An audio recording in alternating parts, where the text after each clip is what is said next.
Build it before anyone believes. Featuring Sara Blakely. Some dreams don't arrive with trumpets and applause. They show up on an ordinary day, quietly, inconveniently, while you're doing a job you don't love, wondering if life has more for you than this. The difference between those who wait and those who win is simple. The winners start before anyone believes. Before she built Spanx, Sara Blakely spent years selling fax machines door to door. She knocked on office after office, hearing, "No, not interested," more times than most people could stand. She took the LSAT twice and didn't get the score she wanted. Friends moved on to impressive titles. She carried a briefcase and a script, walking into rooms where strangers tried not to make eye contact, but rejection became her classroom. Her father would ask at dinner, "What did you fail at this week?" And instead of shame, they celebrated effort. That small mindset shift turned failure into fuel.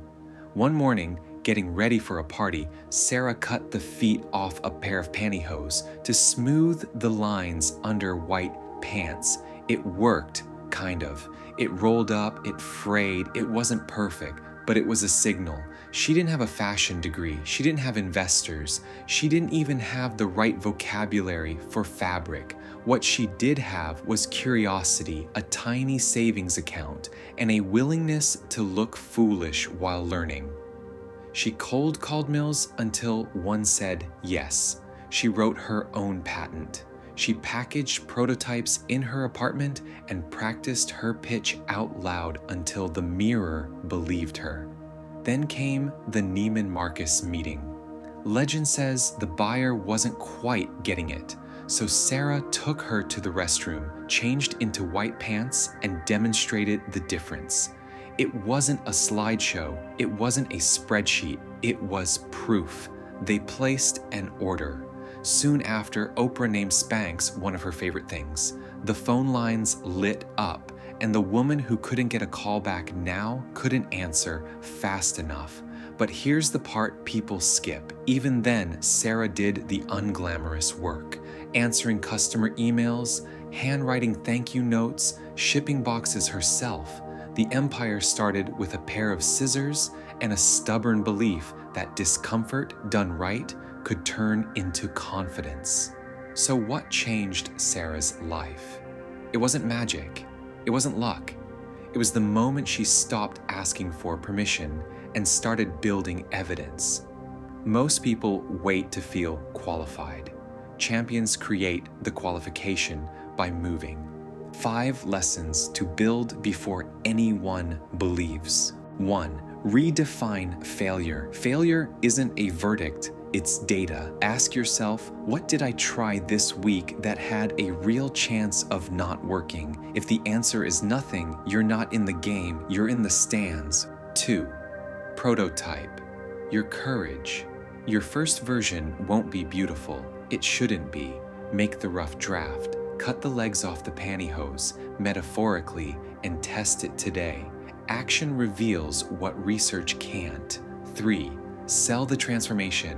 Sara didn't sell fabric. She sold confidence. How someone feels in their clothes. In your work, name the transformation. What changes for your audience after they meet you. 4. Turn rejection into reps. Door to Door taught her what copywriting courses can't. How to hear no and keep your voice steady. Every no strengthens your delivery for the one yes that matters. 5. Build proof, not permission. Influencers, buyers, investors. Most will come after you've shown them why. Your job isn't to be chosen. Your job is to be undeniable. Success is a lagging indicator of identity. Before Spanx hit shelves, Sara practiced being the kind of person who follows through. She talked like a founder long before the world called her one. So ask yourself, who do I need to be today for my future to recognize me? Not someday, not when you have resources, today. Practical momentum. Start this week. Pick one problem you can reduce by 10% in the next 48 hours. Make a no goal. Collect 10 rejections by Friday. You'll learn more than from 100 silent wishes. Demo over deck. Record a 60-second proof. Before, after, idea, result, problem, solution, and send it to 3 people who could benefit. Write the belief you need on a sticky note. I build evidence. Read it before every outreach. Small is not insignificant. Small is compounding. Every tiny proof point collects interest. Right now, you might be where Sara was, staring at a life that looks fine on paper, but feels too small for your spirit. You might have an idea that sounds ridiculous. When you say it out loud, say it anyway, test it anyway, because the line between ridiculous and revolutionary is drawn by results.